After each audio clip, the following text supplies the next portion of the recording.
They say Alaska is the last frontier, but they forget it breathes. It's a frozen giant that memorizes every name on its soil.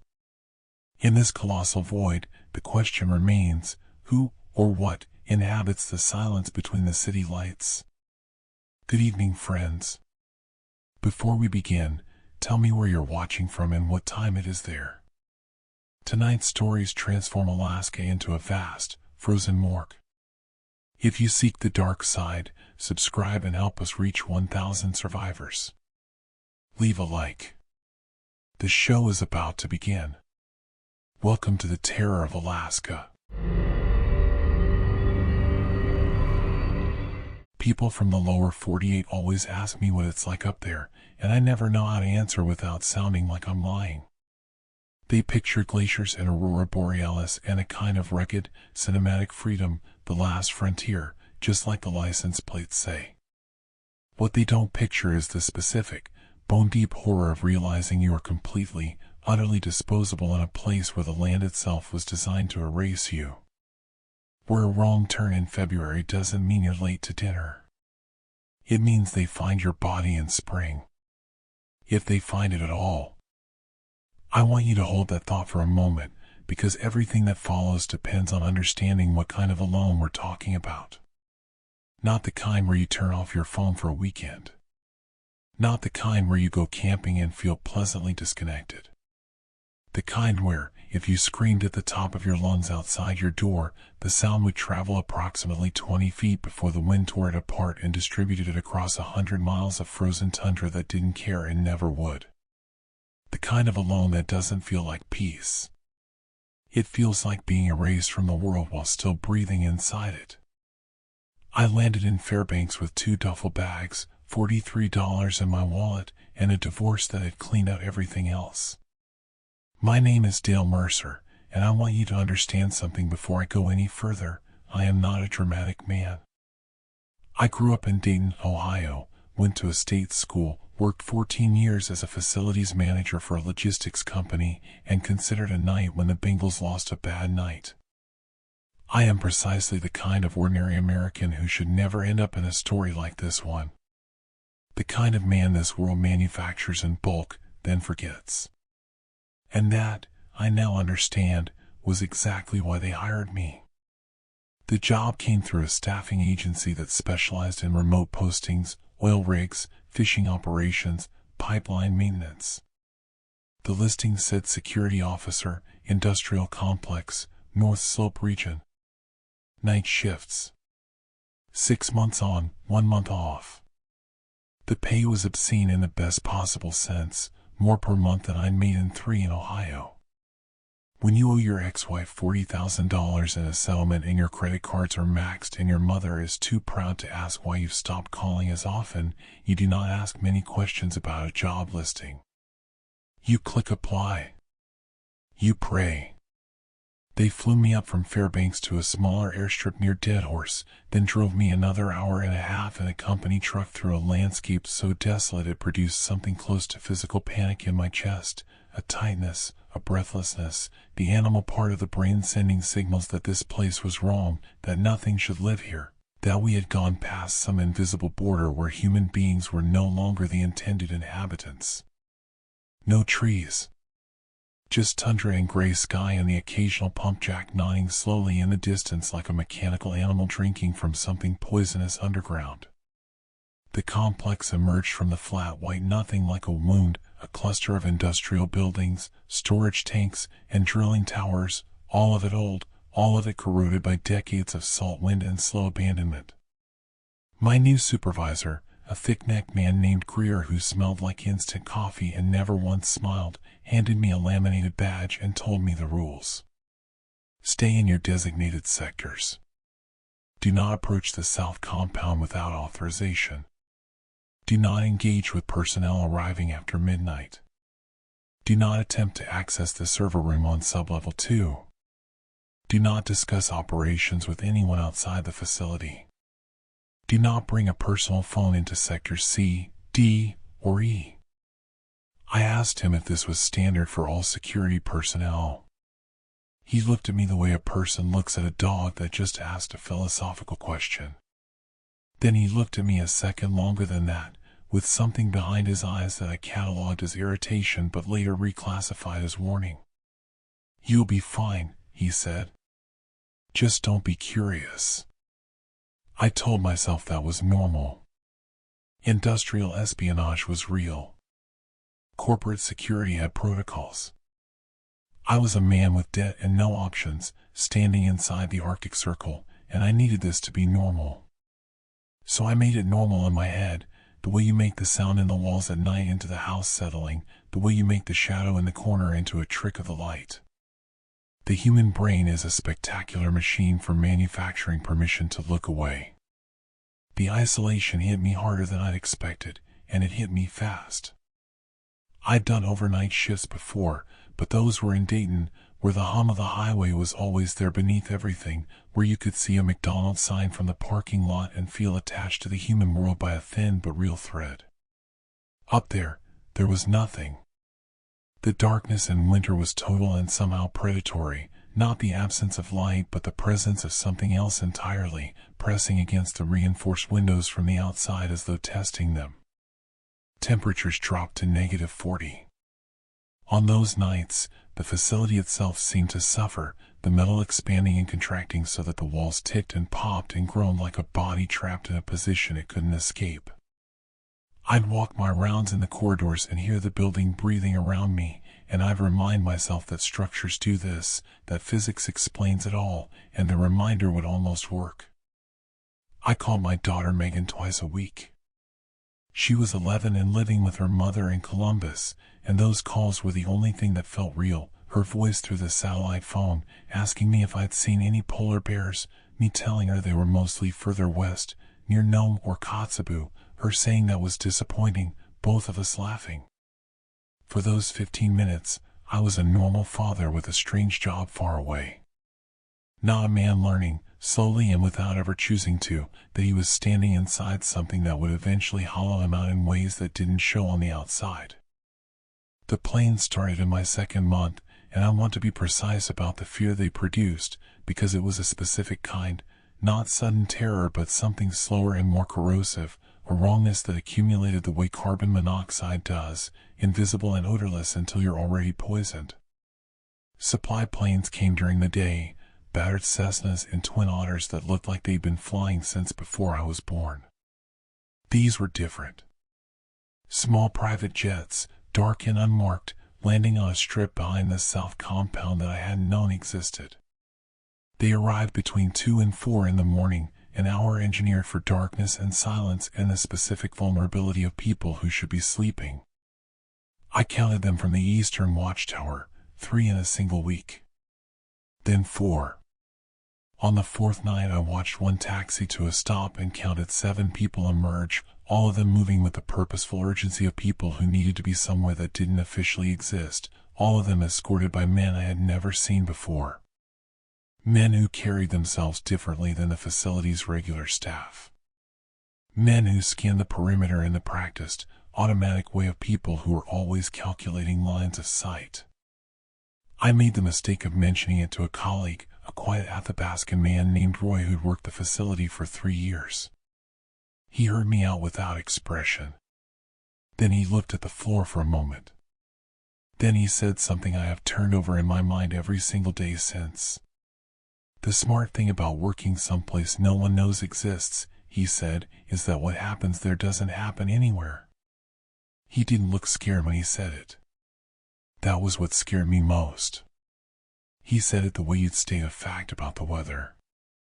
Then he walked away and we never spoke about it again, and I noticed in the days that followed that he had developed a specific, careful blindness in his eyes that I recognized because I was working on cultivating the same thing in myself. A practiced unseeing. A muscular, deliberate forgetting. I should have quit. Every reasonable version of this story ends with me quitting. But reasonable versions of stories belong to people who have options, and the nearest town with a bus station was Fairbanks, and Fairbanks was unreachable in winter weather, and even if I could get there I had $43 and nowhere to go in a debt that had its own gravitational pull. So I stayed. And because I stayed, I started to notice. The camera blackouts happened on a rhythm once I started tracking them. Always on the nights the planes came. Always announced by a supervisor with that same casual, sleepwalking tone, maintenance on the cameras. Folks, you know how it is, as those security cameras at a facility that employed armed guards had a maintenance schedule that conveniently aligned with late-night aircraft arrivals. The monitors went dark one by one, sector by sector, until the entire south end of the complex was blind. And then the south compound, which I had been told contained nothing but decommissioned drilling equipment left to rust out its retirement in the Arctic dark, would come alive. The smell reached me first. On the nights after the planes came, there was something moving through the ventilation system from that side of the complex, something that didn't belong inside an industrial facility. Perfume, thick and sweet and almost nauseating in that context. Cigarette smoke. The warm, yeasty ghost of spilled alcohol. The olfactory residue of gathering, of consumption, of human beings doing things that required warmth and comfort in closed doors. The smell of a party leaking through industrial ductwork, mixing with the cold machine oil stench of the corridor and assembling itself into something that made my stomach clench with a revulsion I couldn't immediately name. Then one night in December, around 3 in the morning, I heard the music. Bass, mostly. A low rhythmic pulse coming up through the floor, through the concrete and the insulation and the permafrost beneath, vibrating into the soles of my boots while I stood at my station and stared at the dark monitors and tried to process the profound wrongness of what I was feeling. Music.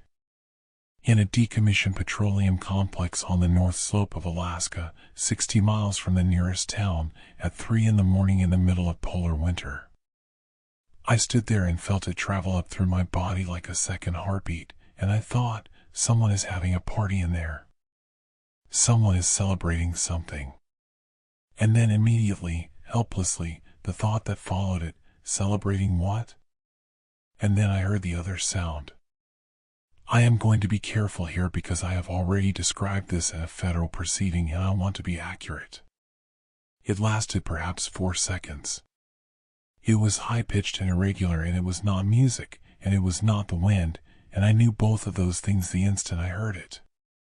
The sound of someone in distress travels differently than any other sound a human being can make. It has a frequency that bypasses the rational brain entirely and goes straight to something older, something that lives below thought, and that part of your brain does not make mistakes about what it's hearing. I stood in that corridor for a long time after the sound stopped. My hands were shaking, and I told myself it was the cold, and I was a coward, and the cold had nothing to do with it. I convinced myself it was the wind. The wind up there does things that sound human. It finds gaps in metal and screams. It howls and registers that vibrate in your chest.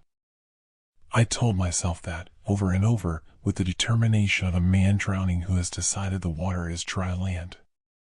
I was skilled at it by then.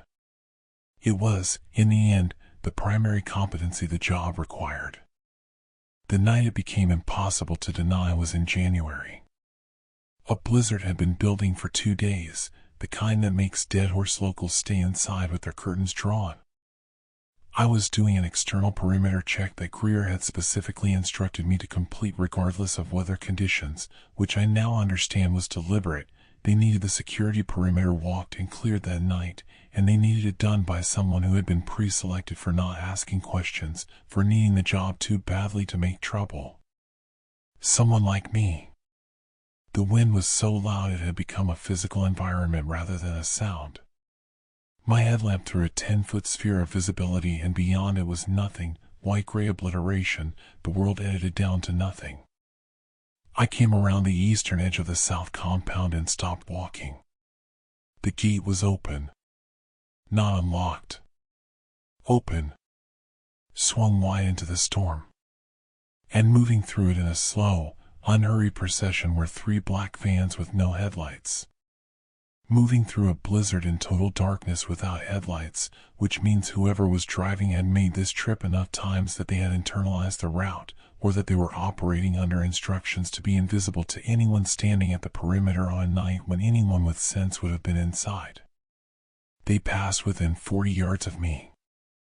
The wind stole the sound of their engines and gave it back in fragments.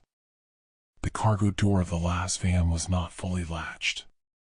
It bounced with each frozen red in the ground, opening an inch, falling closed, opening again. And in those brief, terrible fractions of a second, in the thin yellow interior light that escaped through that gap, I saw what I saw.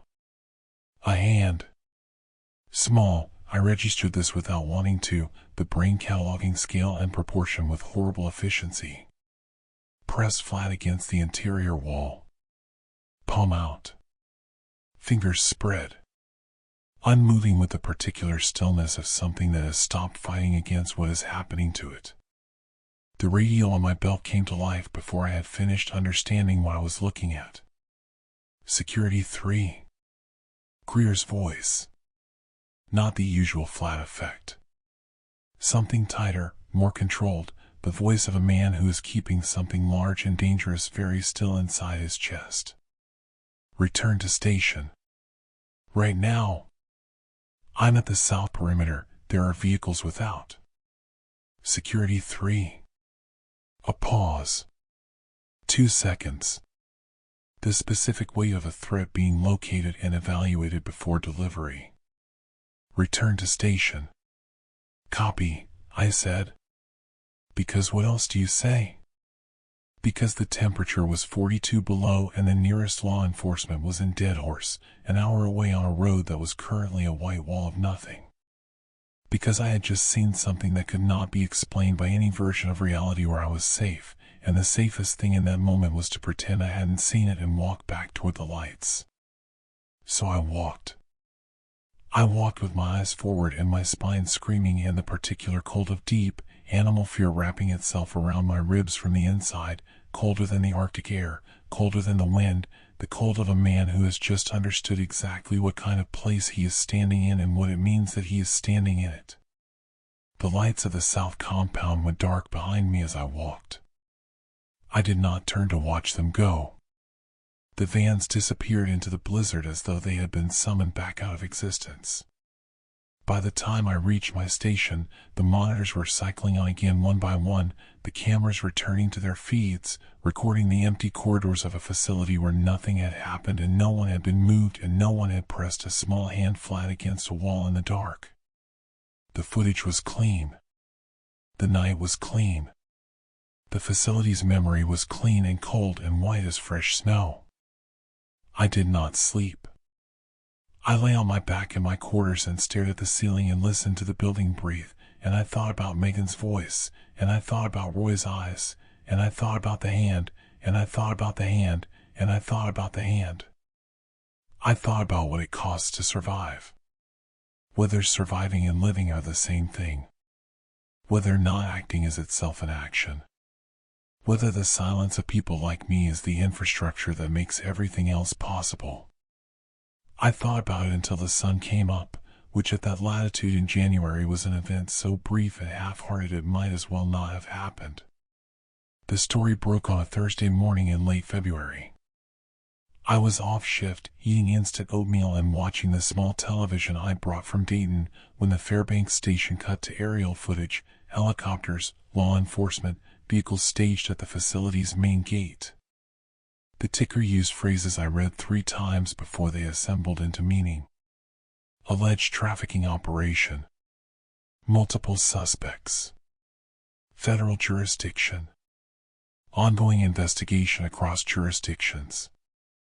And then the words that sent my oatmeal down onto the carpet because I had knocked it out of my hands without noticing. Facility employees under investigation.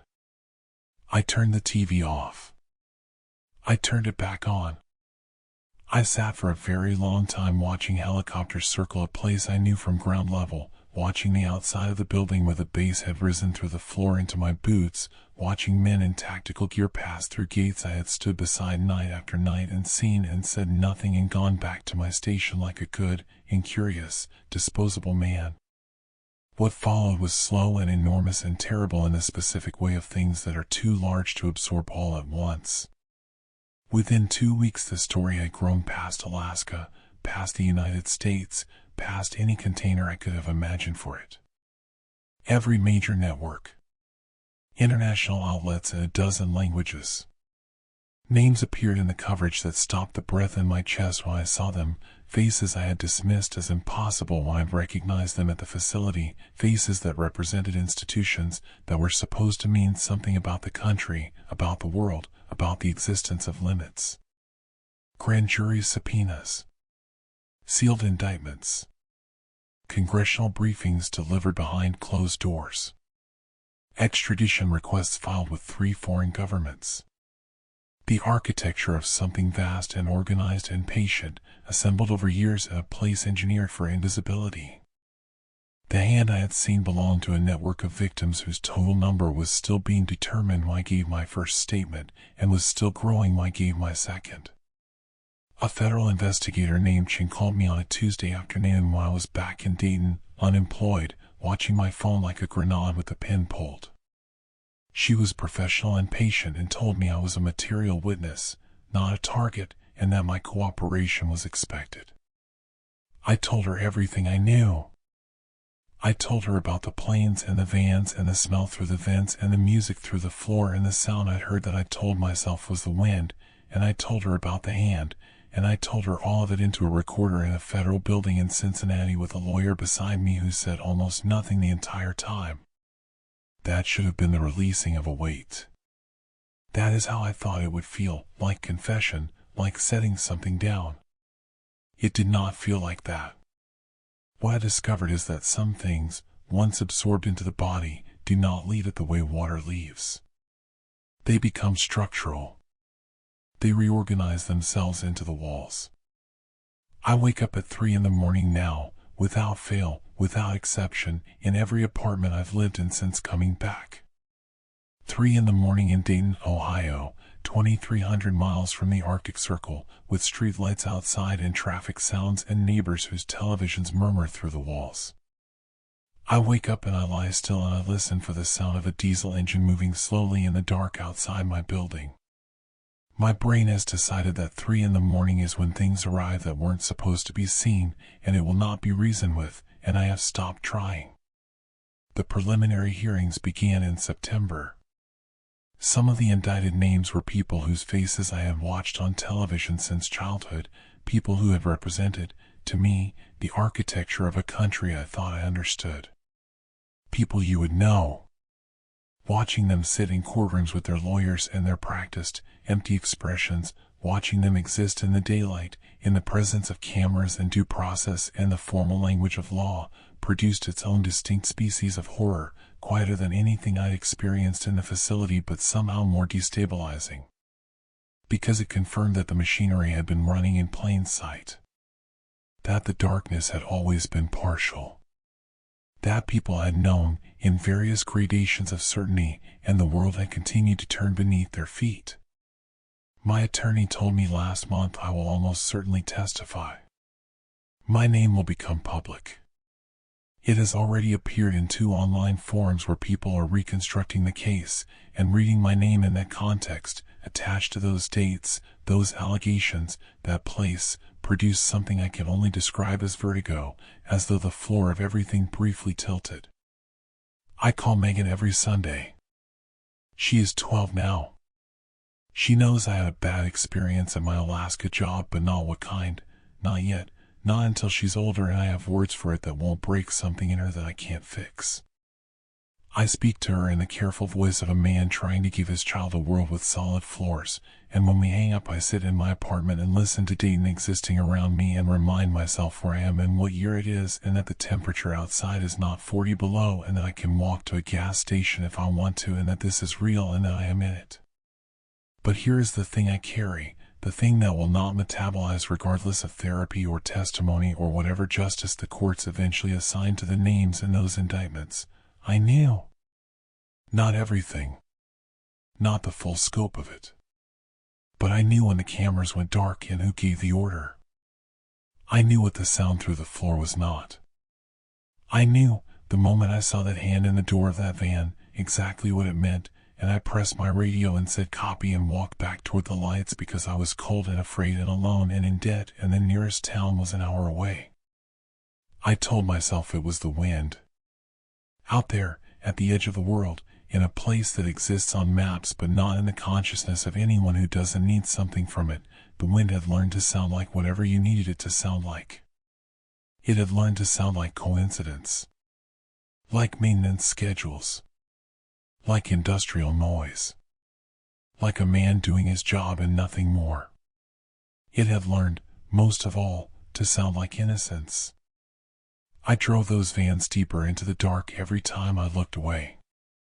And the worst part, the part that wakes me up at 3 in the morning more reliably than any sound outside my window, is that somewhere in my chest, beneath the guilt and the nightmares and the federal subpoena, a small and shameful part of me is still grateful that I needed that job.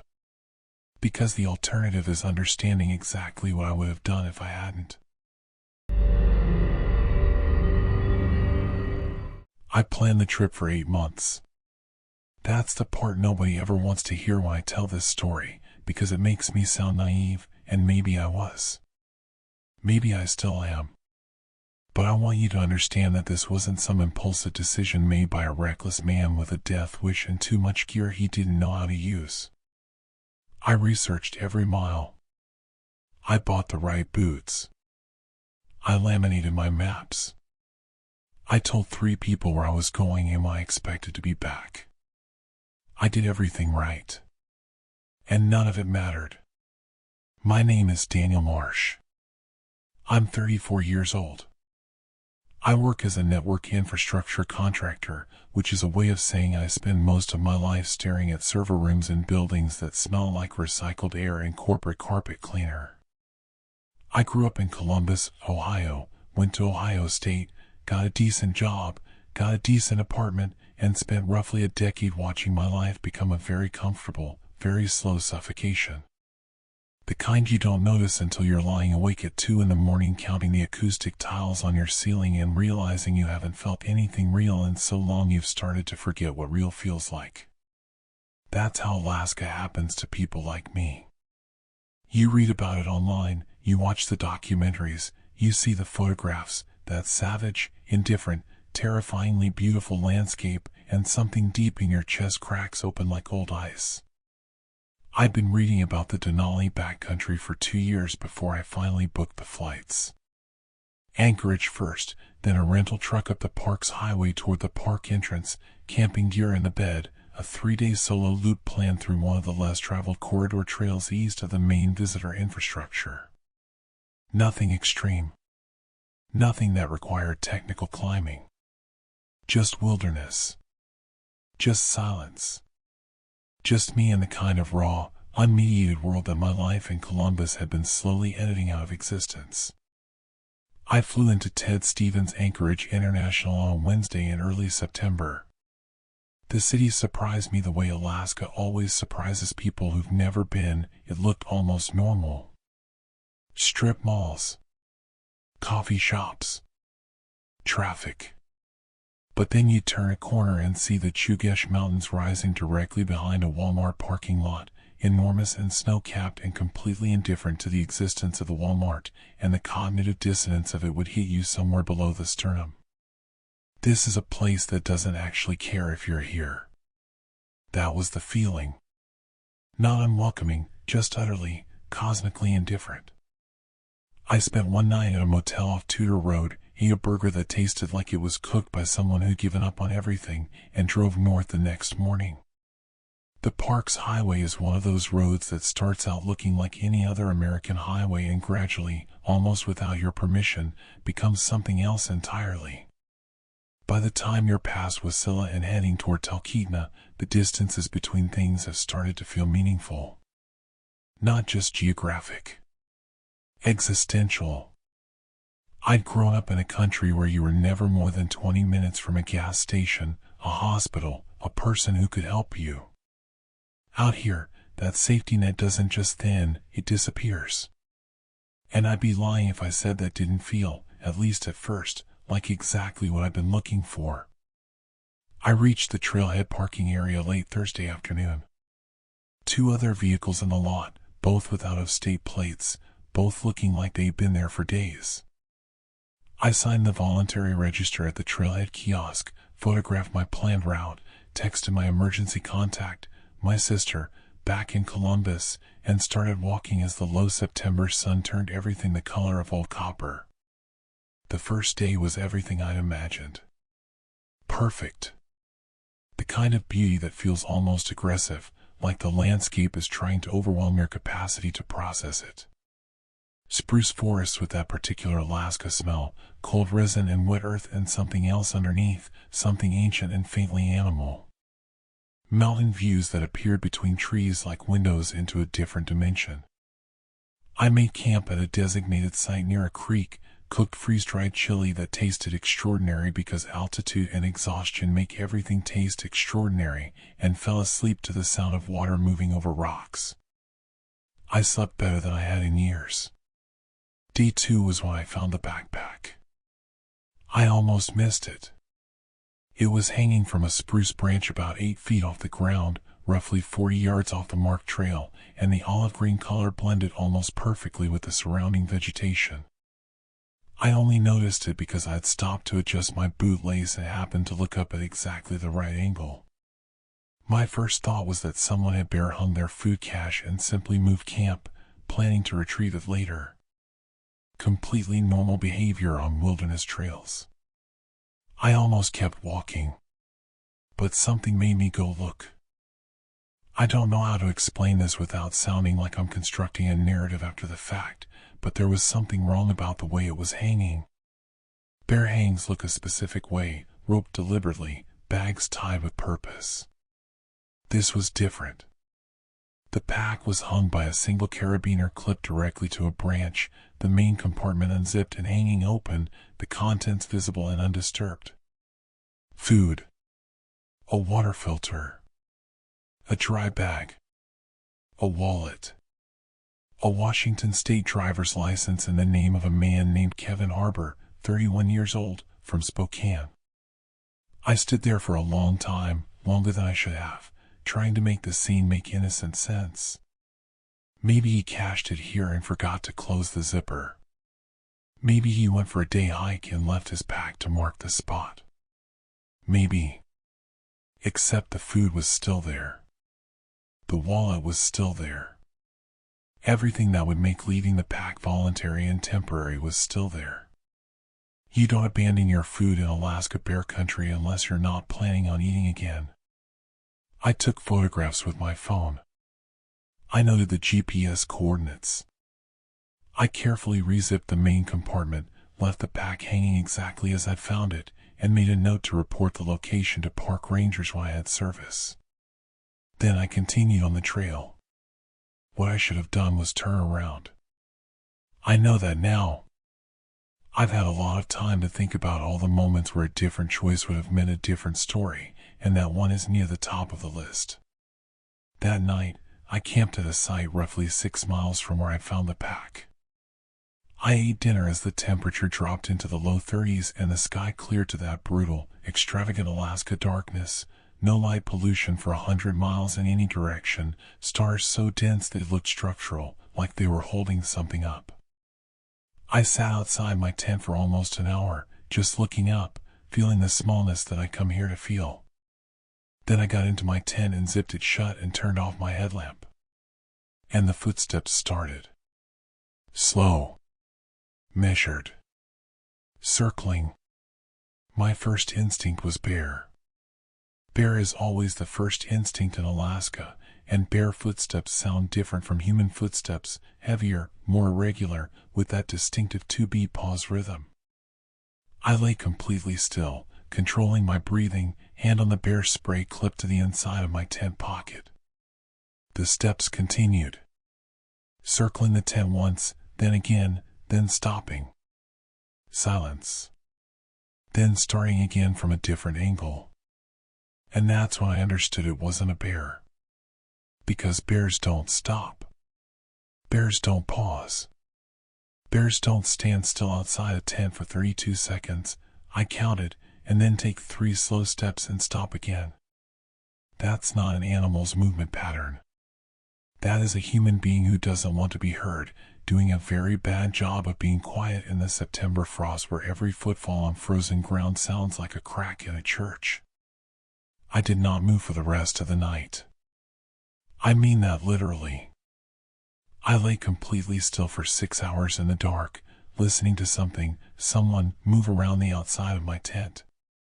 Sometimes close, sometimes far enough that I'd start to believe they'd gone, and then the slow steps would resume. I urinated in my water bottle rather than unzip the tent. I held my bear spray against my chest with both hands and breathed through my nose and prayed to whatever indifferent God oversees Alaska wilderness and the stupid people who wander into it.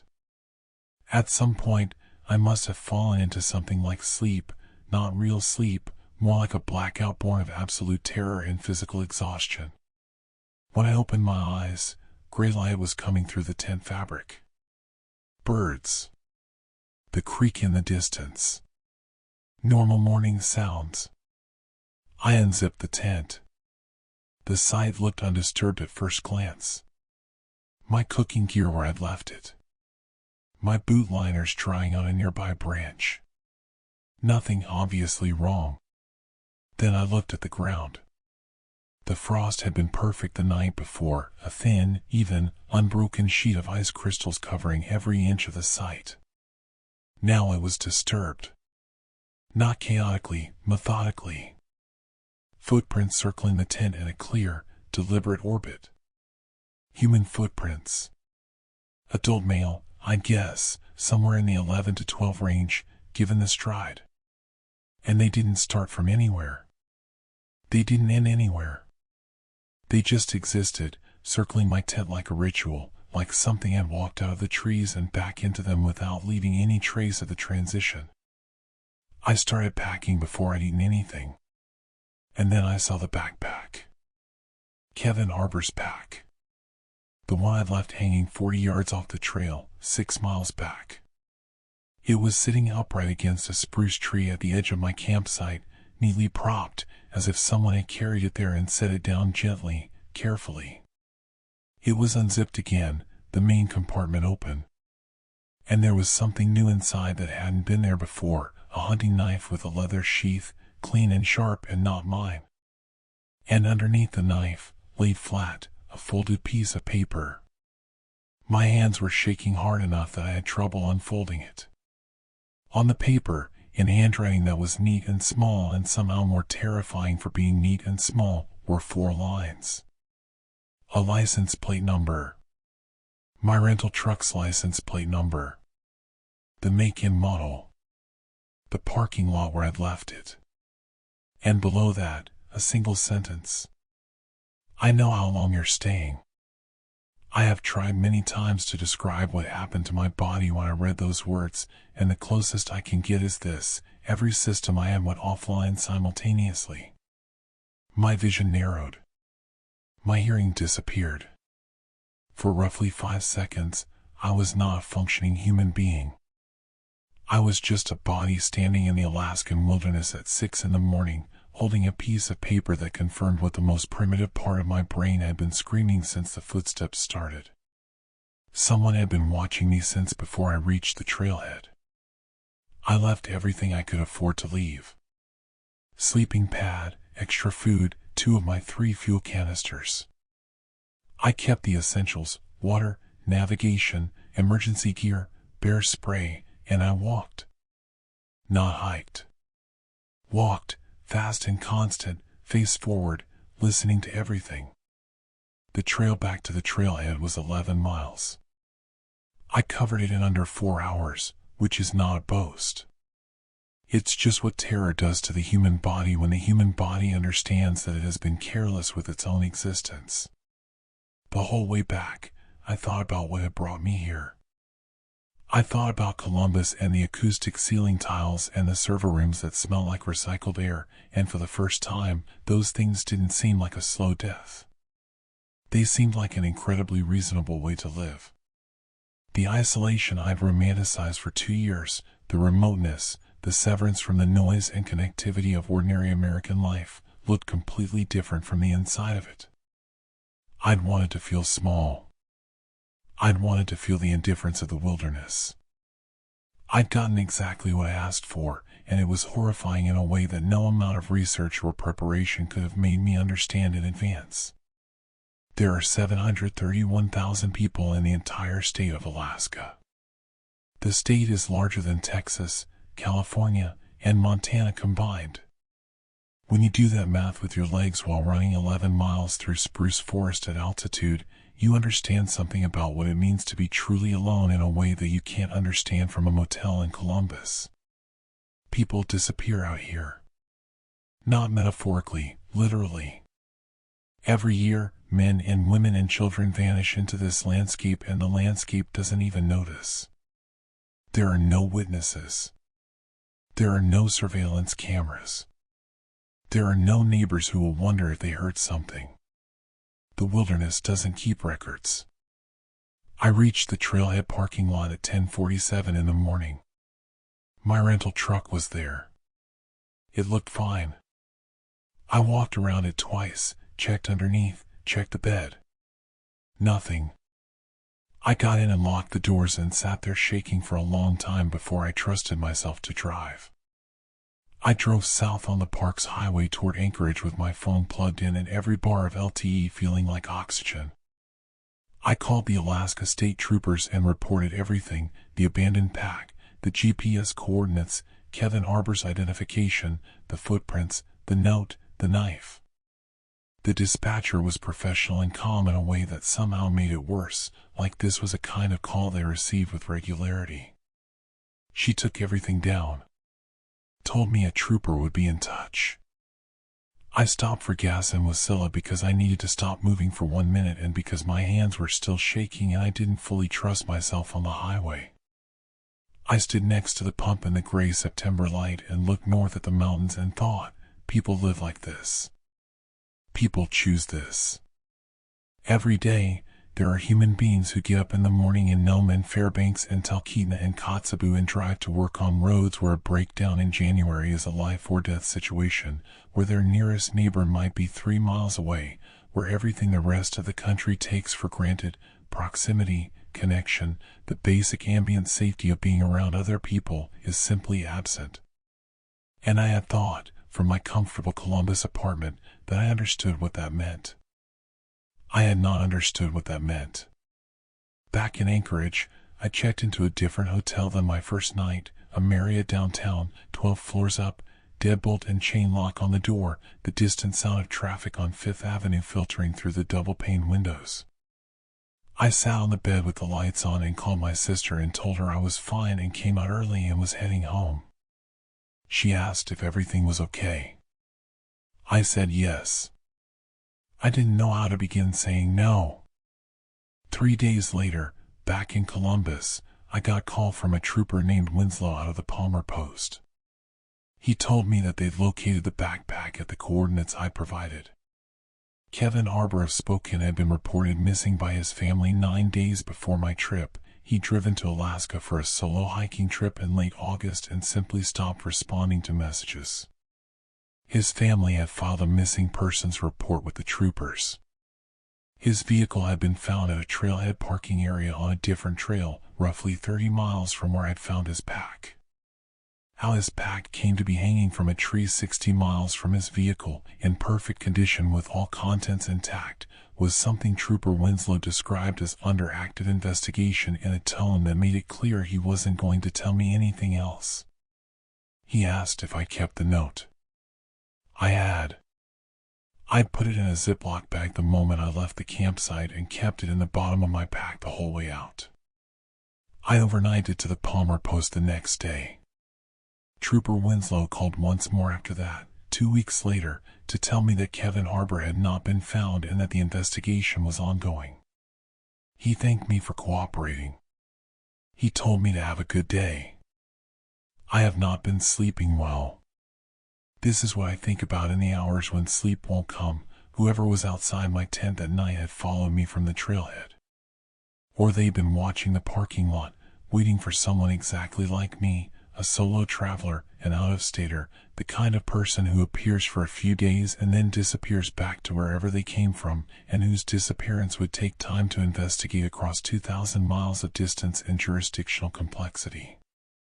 I think about Kevin Arbor, 31 years old, from Spokane, who went to Alaska looking for something real and found something more real than he bargained for. I think about his pack hanging in that tree like a signal, or a trophy, or a warning. I think about the note, the handwriting that was too neat, too controlled, the specific menace of I know how long you're staying, and I understand that whoever wrote it wanted me to know that they were aware, and present, and patient, and that they had made a choice about me that night that I will never fully understand. I think they chose to let me go. I don't know why. I don't know what I did or didn't do, or what they saw in me when they watched me from the trees that resulted in a note instead of something else. Maybe they were interrupted. Maybe the daylight came too fast. Maybe there's a logic to it that I'm not supposed to understand. All I know is that I walked out of those 11 miles and drove south and flew home and resumed my life, and Kevin Arbor did not. I'm back in Columbus. Same apartment, same job, same ceiling tiles. People ask how the trip was and I say it was incredible, which is true in ways I can't explain to them. I haven't deleted the photos from the trail. Sometimes I scroll through them, the mountain views, the creek, the copper-colored afternoon light, and I can see it, the beauty that pulled me there, that pulls everyone there, that makes people do the math wrong and convince themselves that the reward is worth the risk. The last photo in the roll is one I don't remember taking. I've looked at it dozens of times trying to explain it away and I can't. It was taken at my campsite, time-stamped at 4:17 in the morning, while I was lying in my tent counting footsteps and praying. The image is dark, barely exposed, pointed at the tree line 60 feet from the tent. It shows the trees. It shows the frost on the ground. And at the edge of the frame, caught for a single fraction of a second by whatever triggered the camera, there is the blurred outline of a figure. Standing still. Upright. Watching. My phone was in the tent with me all night. I never touched it. I don't show people that photo. I don't know how to explain it and I don't want to. What I know is that someone was out there, in the dark, in the cold, patient in a way that sane people are not patient, and they held something back that night, some decision, some impulse, and I walked out of the wilderness alive and traumatized and completely unable to return to the person I was before. Alaska didn't give me what I was looking for. It took something instead. Something I haven't been able to name yet. Something I suspect I won't get back. I still wake up at 4 in the morning. But I'm not counting ceiling tiles anymore. I'm listening for footsteps. I used to think the hardest part of the job was the cold. That was before I understood what the cold was actually hiding. My name is Ray Eklund. I'm 47 years old.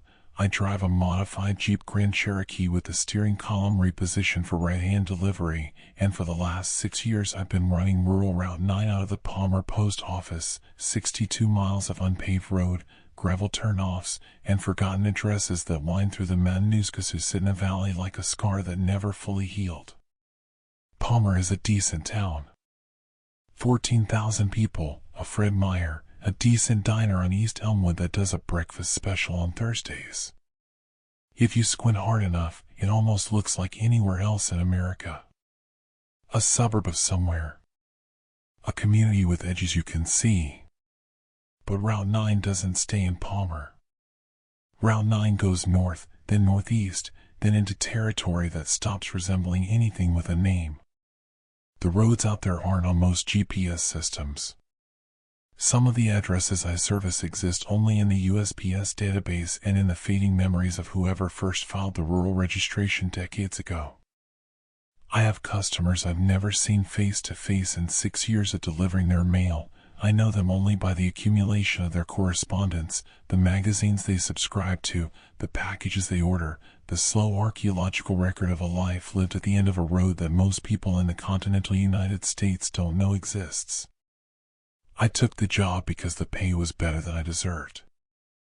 I'd come up from Tacoma after a divorce that cost me everything that wasn't bolted to the floor, driven north the way men who've lost things tend to drive, without a real destination, just away from the wreckage. A buddy from the army had landed in Wasilla, told me Alaska was a place where a man could reset. Where nobody asked too many questions about where you'd come from or what you'd left behind. Where the sheer physical demands of daily life had a way of crowding out the interior noise that drove you north in the first place. He wasn't wrong about any of that. He just didn't mention the other things. The isolation is the first thing that changes you. Not immediately, it's gradual, like a temperature drop you don't notice until you realize your fingers have gone numb. In Tacoma, I'd been surrounded by the constant low-grade hum of other people's existence, traffic, voices through walls, sirens, the neighbor's dog, the collective ambient evidence that you were embedded in a world that contained other human beings. Out here, that hum disappears. Completely.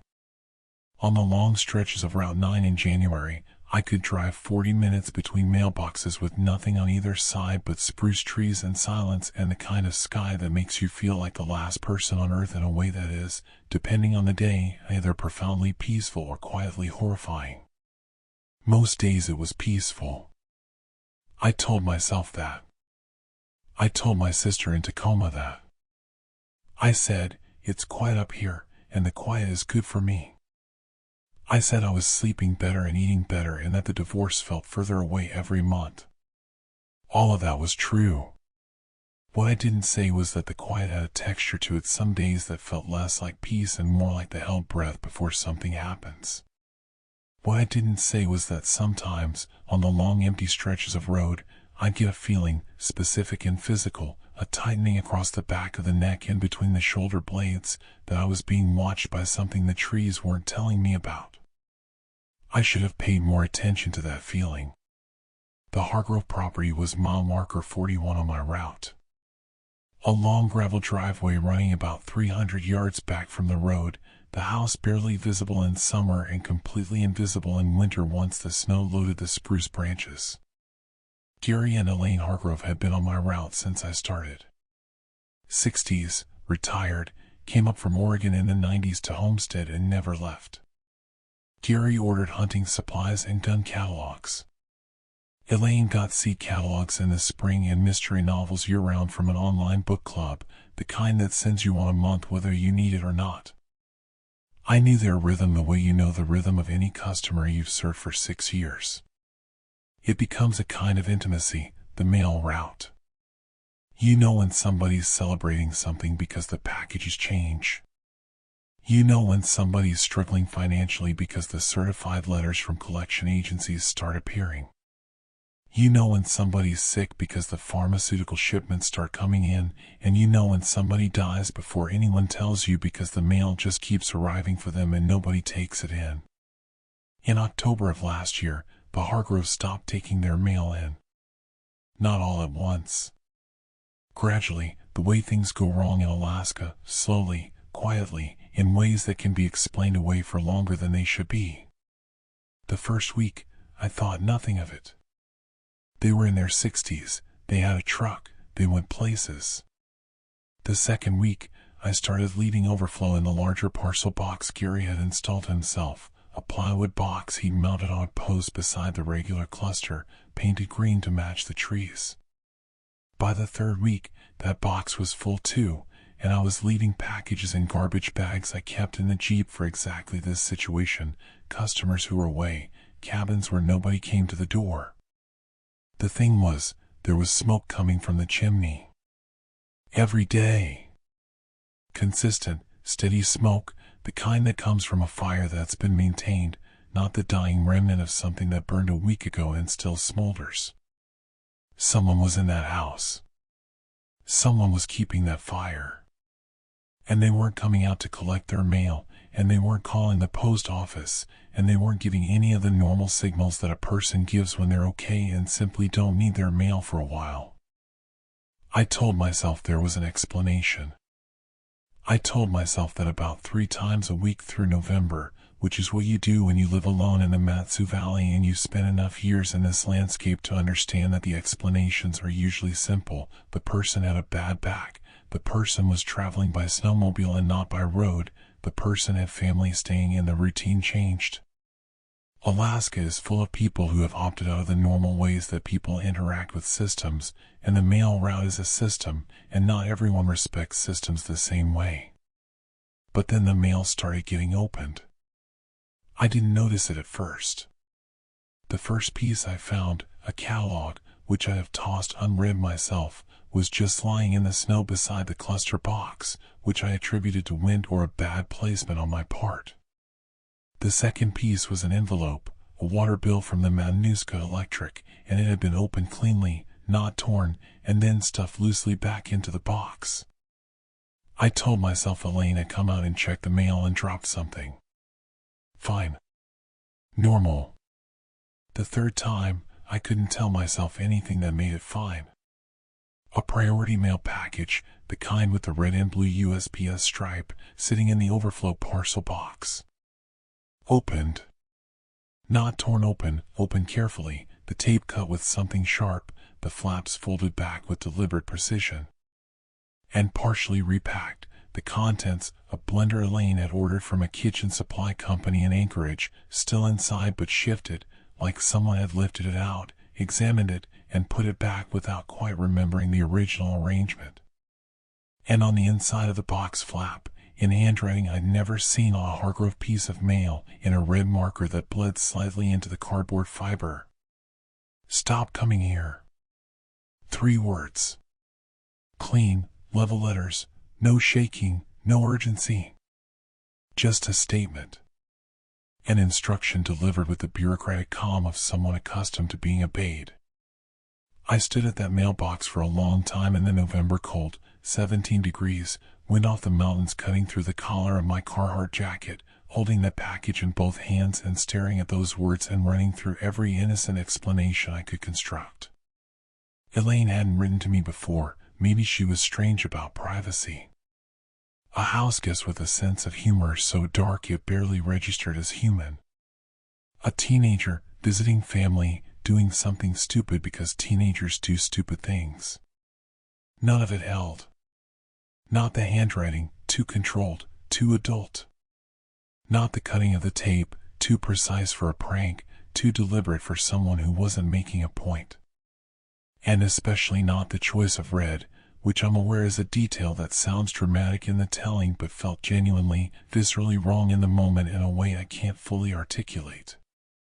Red on cardboard, inside a package, written by someone who knew I would be the one to open that box and find it. Someone who was telling me something and wanted me to feel it. I put the package back. I drove to the end of the route and drove back to Palmer and sat in the parking lot of the post office for 20 minutes before I went inside and told my supervisor, a 40-year USPS veteran named Connie Hatch who had the unflappable demeanor of someone who'd seen everything the route could produce. She listened. She said she'd noted in the customer file. She said if I felt unsafe, I had the right to request a welfare check from the troopers before continuing delivery to that address. I requested the welfare check. 2 days later, a trooper named Vasquez drove out to the Hargrove property and knocked on the door. Gary answered. Gary said everything was fine, they'd just been busy, sorry about the mail. Vasquez noted that Gary appeared healthy and uncoerced and that there was no evidence of a welfare situation. He filed the visit as resolved. I went back to Route 9. The smoke was still coming from the chimney the next week. The mail still accumulated. And I told myself, Vasquez went out there.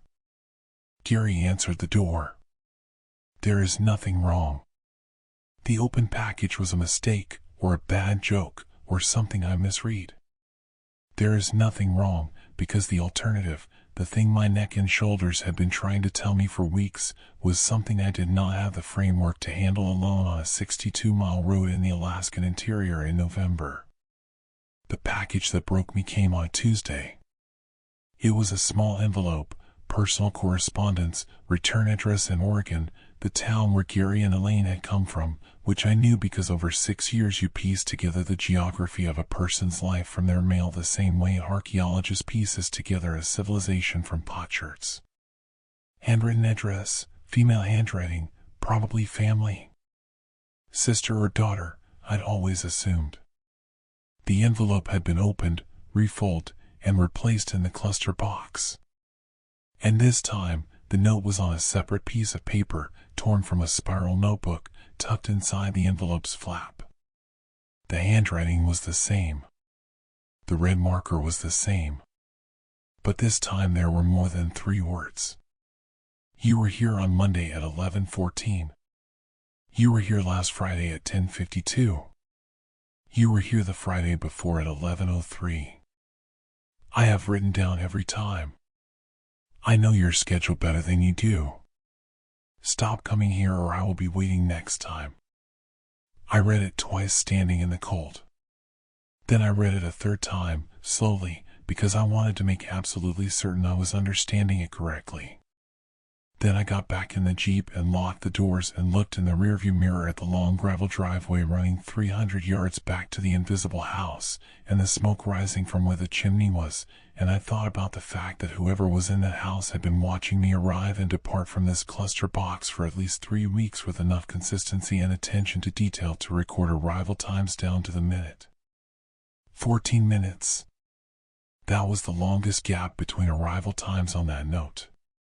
My schedule varied by 14 minutes over 3 consecutive delivery days, and someone had sat in that house, or stood in those trees, or watched from one of the frost-covered windows, and tracked every one of those arrivals and written them down with red marker in a spiral notebook. I thought about Gary opening the door for Trooper Vasquez. I thought about what a person looks like when they open a door under duress. I thought about Elaine and her mystery novels and her seed catalogs, and I thought about how much mail she'd ordered and never collected, and I thought about that blender sitting in the repacked priority mail box and the clinical precision of the cut tape, and something in my chest locked up in a way that it has never fully unlocked since. I called the troopers myself this time. Not through the post office. I dialed from my personal cell phone, sitting in the Jeep with the engine running, and I told the dispatcher in Palmer exactly what I'd found and read the note aloud to her while my voice did things I couldn't control. She took the information. She told me not to return to that address. She said a unit would respond. I drove the rest of my route on autopilot. I don't remember most of it. I remember pulling over twice to breathe through what I now understand was a panic attack, the first I had since the worst months of the divorce, that specific sensation of the walls of the world pressing inward, and I remember thinking, on the long empty stretches of Route 9 with nothing on either side but trees and the particular gray of an Alaskan November sky, that I had spent 6 years telling myself the isolation was a feature rather than a flaw. 6 years telling myself that being forgotten by the rest of the country, being 3,000 miles from anyone who knew my first name in a non-professional context, being embedded in a landscape so vast it made individual human lives statistically negligible, that all of this was cleansing. Restorative. The thing I'd driven north to find. What I found instead was a 62-mile road where something had gone terribly wrong inside a house at mile marker 41, and I was the only person who came close enough to notice, and for 3 weeks I had talked myself out of doing anything about it because that was easier than confronting what the alternative meant. That was the horror I kept returning to on the drive back. Not the note, not the recorded arrival times, not the open mail. It was the weeks I'd spent explaining it away. It was the way the isolation had trained me to accept things I never would have accepted in Tacoma, strange silences, unanswered doors, the incremental accumulation of wrongness, because out here, things were always a little strange and silences were always a little long and doors went unanswered all the time, and you learned to read the landscape's indifference as a template for your own. 2 troopers and a welfare sergeant went to the Hargrove property that evening. I know what they found because Trooper Vasquez, the same one who'd done the first check, called me 4 days later and told me some of it, carefully, in the way that law enforcement tells civilians some of it. Deary and Elaine were found inside the house. They were alive but in poor physical condition consistent with prolonged confinement and inadequate nutrition. There was a third individual in the house who was not a member of the Hargrove family and was not there voluntarily, meaning they had entered without permission and remained by means I was not given specific details about. This individual was taken into custody. The investigation was ongoing. My notes, the open envelopes, the packages, Connie's file notation, the 2 calls to the troopers, were part of the evidence record. Vasquez told me that the individual in custody had, in fact, been tracking my arrival times. Among the items recovered from the property was a notebook containing detailed logs of Route 9 delivery schedules for multiple carriers over an undetermined period of time. He did not tell me how long this person had been in that house. He did not tell me what had been happening to Gary and Elaine during the weeks the mail piled up and the smoke rose from the chimney and Trooper Vasquez knocked on the door and Gary said everything was fine.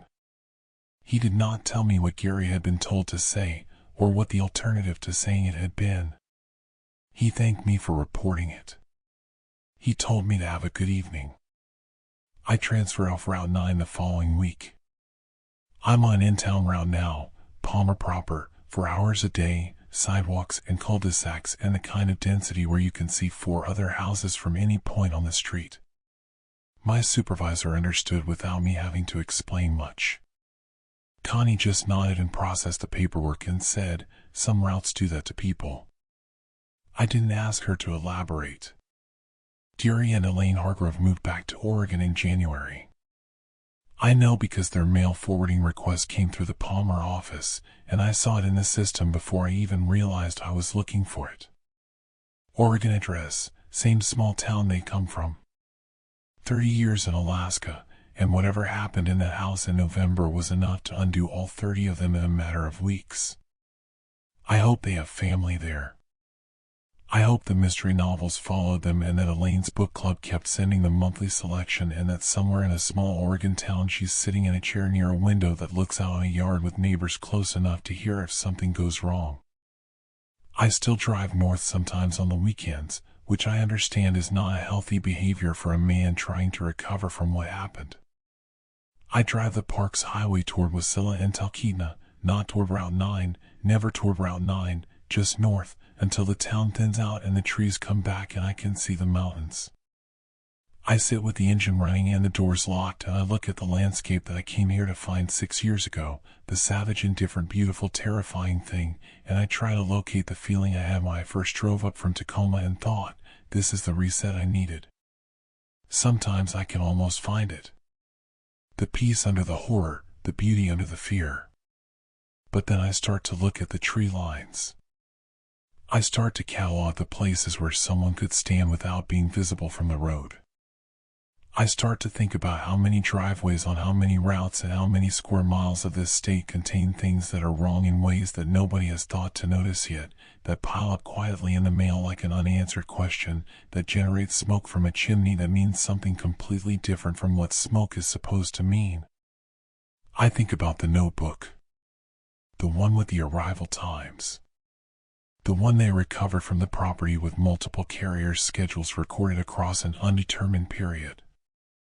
I asked Vasquez once, the only time I pushed for something he hadn't offered, how many carriers were in that notebook. He was quiet for a moment. Then he said he couldn't discuss an active investigation. Then he said, I'd suggest varying your delivery times going forward. I vary my delivery times now. Every single day.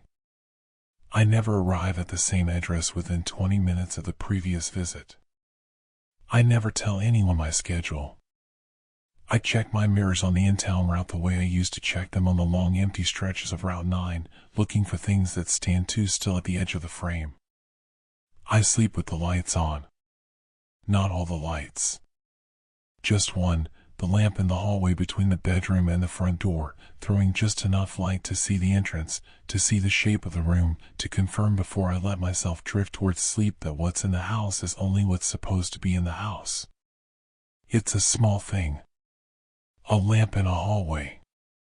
But out here, In the place that forgot it was supposed to be connected to the rest of the world, the small things are the only things you can control.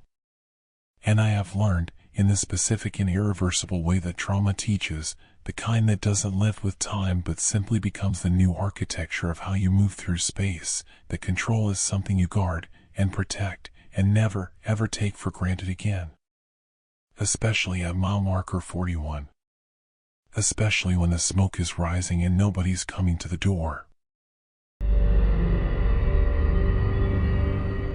In Alaska, spring doesn't arrive. It confesses.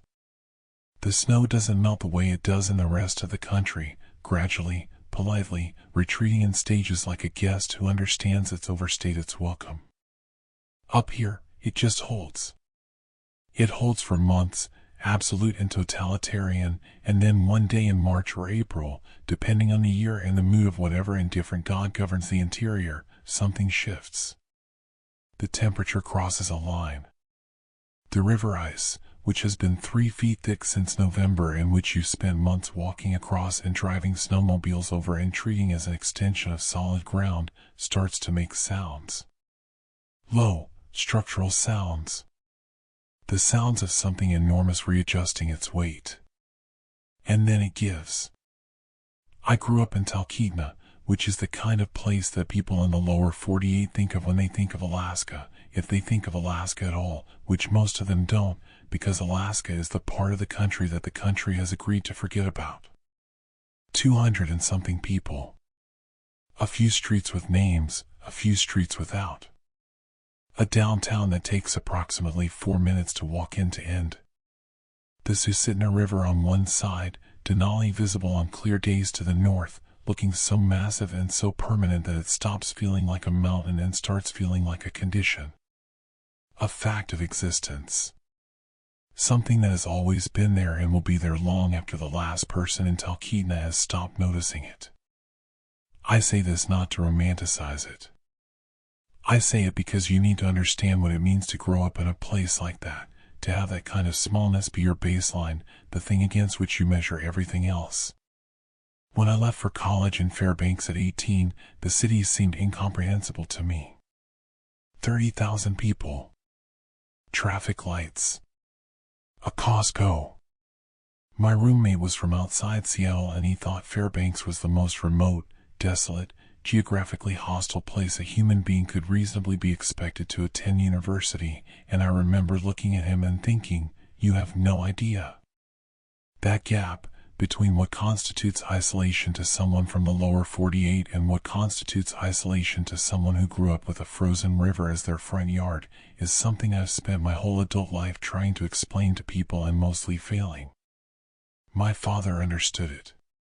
He was born in Talkeetna and he died in Talkeetna, and in between those two events he lived the kind of life that a certain kind of man lives in a certain kind of place, quietly, physically, with a competence about practical things and a silence about interior ones that I used to mistake for contentment and now understand was something more complicated. He worked equipment maintenance for the borough. He fixed snowmobiles out of the garage. He was the kind of man who knew how to do things, real things, necessary things, in a way that men my age, men who grew up soft in the lower 48, tend to find both admirable and vaguely threatening, because it implies a standard of usefulness they've never been measured against. He died 14 months ago. Heart attack, 61 years old, which is not particularly young and not particularly old, which is perhaps the most Alaskan way I can think of to go, right in the middle, right at the age where a man should still have a reasonable amount of time left, but in a place where the actuarial tables bend differently than they do in warmer states with better hospitals and shorter distances between a chest pain and a defibrillator. I came back for the funeral and I stayed. I still don't entirely understand why. I'm 36 years old. I work as a freelance technical writer, which is a job that requires only a laptop and a Wi-Fi connection and can therefore be performed from anywhere, including a small house on the edge of a 200-person town on the Susitna River where my father lived and died and left behind everything that was his, which is now mine. I told myself I was staying to sort through his things. Then I told myself I was staying because the rent was free and the quiet helped me think. Then I stopped telling myself things and just stayed, the way you stay in a place when you can't identify a compelling reason to leave, and the absence of a compelling reason feels, in your more honest moments, like a reason itself. The thing nobody tells you about staying in the town you grew up in as an adult is that it isn't the same town. The geography is the same, the streets, the river, the mountain on the horizon, but everything that made it feel like home was a relationship, not a location. It was my father in the garage at 7 in the morning with his coffee. It was knowing who lived in every house and what their kids' names were and what happened to their family 20 years ago. Most of that knowledge was still technically available to me, stored in the small-town institutional memory that never fully disappears. But I had been gone for 18 years. The town had continued without me in ways I hadn't witnessed, and I had continued without it in ways that had changed me in directions I was only beginning to understand were permanent. The isolation settled on me differently as an adult than it had as a child. As a child, you don't perceive remoteness as a condition, it's just the world, the only world you know, and its parameters feel natural because you haven't yet encountered the alternative. As a 36-year-old man who'd spent 18 years in cities, who'd had neighbors and delivery services and the constant background assurance of proximate humanity, the isolation was something I felt in my body. A physical thing. A weight distributed unevenly, heaviest in the evenings when the river made its ice sounds and the temperature dropped, and the darkness outside the windows was a darkness of a quality that cities never get, a darkness without any ambient light bleeding from anywhere because there was nowhere close enough to bleed. I thought about leaving every week. I made lists, sometimes, on my laptop in the evenings, reasons to stay versus reasons to go, and the reasons to go column always won on paper, the way things always win on paper when you're trying to convince yourself of something your body has already decided. The free house. The quiet. The simplicity of a life stripped of the ambient noise of American overcrowding.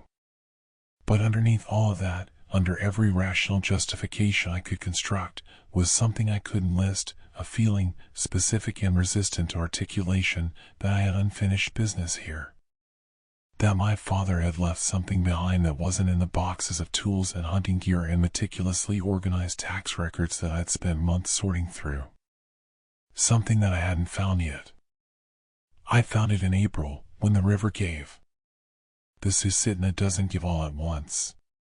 It gives in stages. First the sound changes, from the deep structural silence of solid ice to something more active, something almost liquid even while it's still frozen.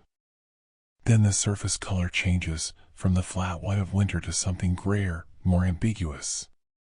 Then the cracks appear, and the ice begins to move in plates, and the river reasserts its original nature with a kind of slow, overwhelming authority that is one of the most genuinely impressive things I have ever witnessed and, I now understand, one of the most horrifying. I was standing on the bank when they found it.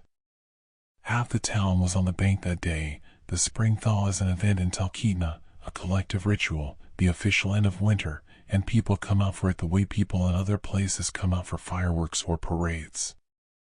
There's something almost celebratory about it, or there was, until that April. The ice plates were moving, grinding against each other with sounds like industrial machinery, and the river was rising the way it always rises in thaw, dark and fast and carrying the winter's debris, branches, animal carcasses, the accumulative wreckage of 5 months of frozen stasis.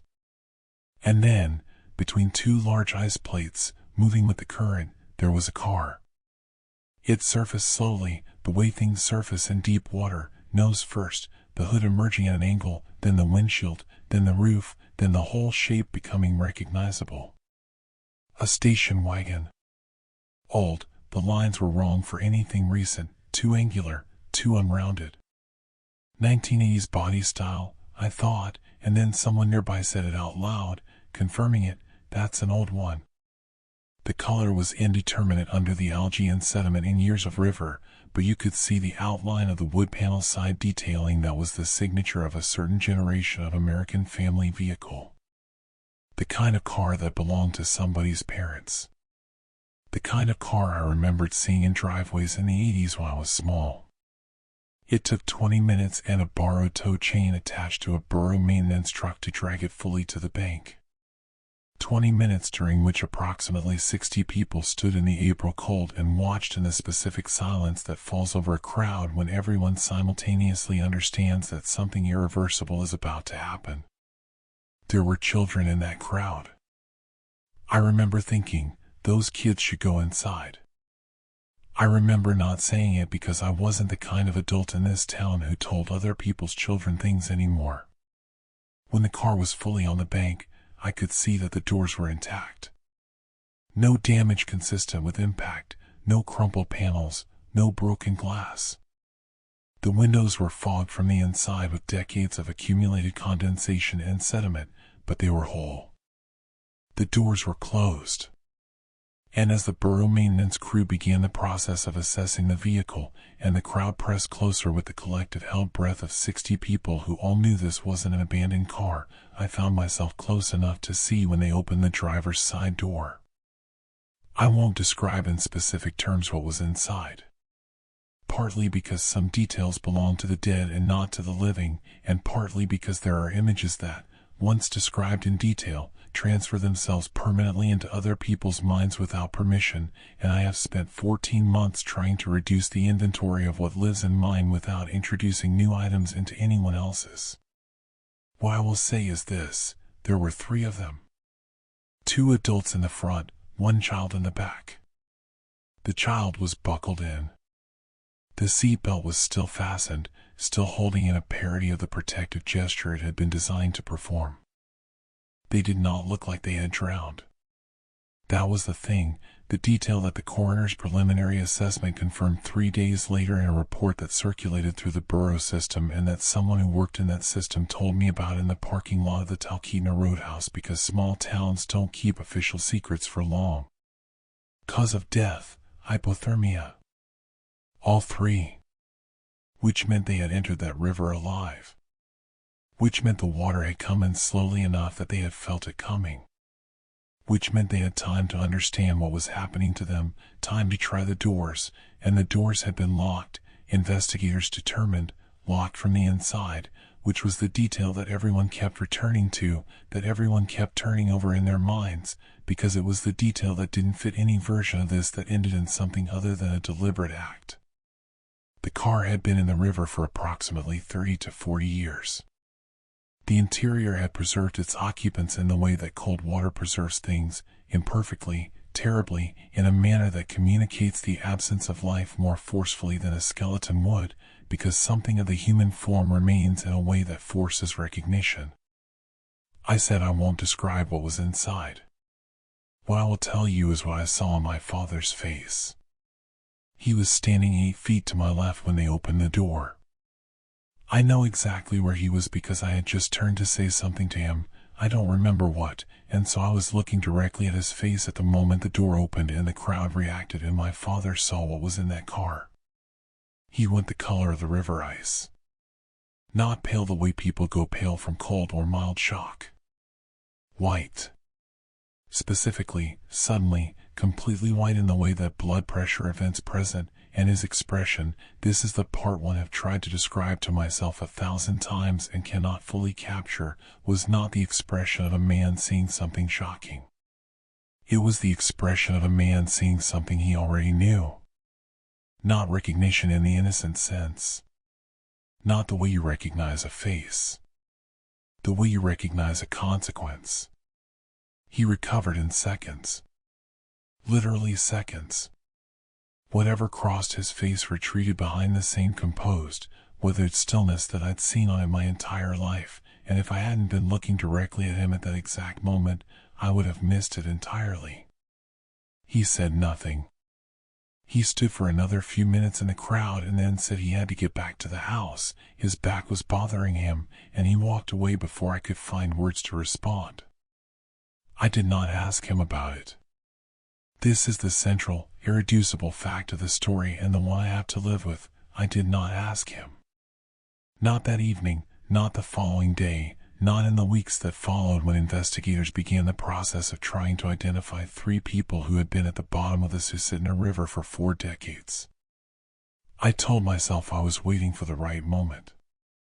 I told myself he would bring it up when he was ready. I told myself there were innocent explanations. He'd simply felt faint from the sight. He'd recognized the car as belonging to someone he once knew. The expression I'd seen was grief for strangers and not the specific, private horror I had read it as. I told myself these things and I did not ask, and 3 months later he was dead. And now I am the only person who knows what I saw on his face that day, and the car has been identified, a 1983 Ford Ltd Country Squire, registered to a man named William Carver, last known address in Wasilla, and William Carver and the woman and child with him were on a missing persons list that nobody had thought to cross-reference with Talkeetna because the registration was 200 miles away, because the distance between an address in Wasilla and a station wagon at the bottom of the Susitna near Talkeetna required a chain of inference that the investigation hadn't completed before a funding reassessment into the active case in a way that investigations in rural Alaska get ended, quietly, without announcement, because there are always more cases than there are resources and the dead have been dead for 40 years and staying dead is a low priority claim on a limited budget. I have been going through my father's things for 14 months. I have been thorough in the way that a person is thorough when they're looking for something specific without being able to name what they're looking for. His tax records going back to 1979. His journals, which he kept sporadically and which are largely about weather and equipment and hunting trips. His correspondence. The contents of the locked steel box in the back of the coat closet that I found the key for in a coffee can in the garage, and which contained his discharge papers from a brief army service, his mother's obituary, and 3 photographs of people I don't recognize, a man, a woman, a small child, standing in what looks like a gas station parking lot somewhere in winter, Denali visible in the distance. I don't know who they are. The photographs are not labeled. They are printed on paper stock consistent with the 1980s, faded at the edges, handled enough that the corners are soft. I have looked at those photographs hundreds of times. I have looked at the man and tried to find something in his face that tells me whether he knew what was coming, whether the locked doors from the inside were his decision, his act, a choice he made in the water of the Susitna River while my father stood somewhere on the bank above, watching the surface and its specific, temporary evidence. Whether the child in the back seat, buckled in with the seatbelt that held for 40 years, knew anything at all. I don't know. I will probably never know. That is the thing I am learning to carry, not the knowing, but the not knowing, which is in some ways worse. The not knowing has the quality of permanent unfinished business. It has the quality of a question asked in a room where the last person who could answer it left 14 months ago.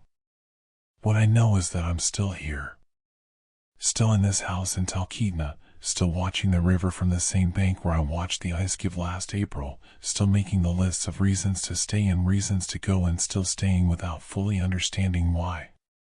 Sometimes I tell myself it's the photographs, that I'm staying because I owe those 3 people something, even if it's only the act of not forgetting them, of keeping the question alive in at least one living mind. Sometimes I think I'm staying because leaving feels like an admission that the isolation has defeated me, that the remoteness that swallowed my father has swallowed me too, that I am one more person Alaska has quietly digested while the lower 48 went about its business. Other times, on the evenings when the river is loud and the darkness outside is absolute and the silence in this house has the specific texture of a silence that used to contain another person, I think I'm staying because I'm afraid of what I'll stop thinking about if I leave. As long as I'm here, in this place, in this house, with those photographs in that steel box in the coat closet, the question stays open. And as long as the question stays open, my father is not entirely gone. He's just on the other side of an answer I haven't found yet. The thaw will come again in a few weeks. The ice sounds have already started, that low, structural shifting that means the river is thinking about what it's going to give up this year. Last night I lay awake listening to it for 3 hours and I thought about what it would mean to live somewhere else. Somewhere with other people nearby, with streetlights, with the ambient noise of a country that knows you exist and can account for your whereabouts. Somewhere that isn't a place bodies surface from, slowly, after decades, carrying in their preserved and terrible stillness the weight of everything that happened to them in the dark. The photographs are still in the box. The box is still in the closet. The river is still there. I'm staying. For now, I'm staying. But I sleep with my phone within reach now, and the door's locked from inside, which is a detail I have thought about every single night since last April, which is a detail that means something completely different to me now than it did before, which is the thing that a locked door becomes once you understand what it looks like from the outside when the water is rising and nobody is coming and the current is already deciding where it will take you. I check the locks twice every night. Sometimes 3 times. The river sounds like something breathing in the dark, and I lie still and I listen, and I think about my father's face, and I wait for the answer that I know, with the specific, settled certainty of a man who has accepted a permanent truth, is never going to come.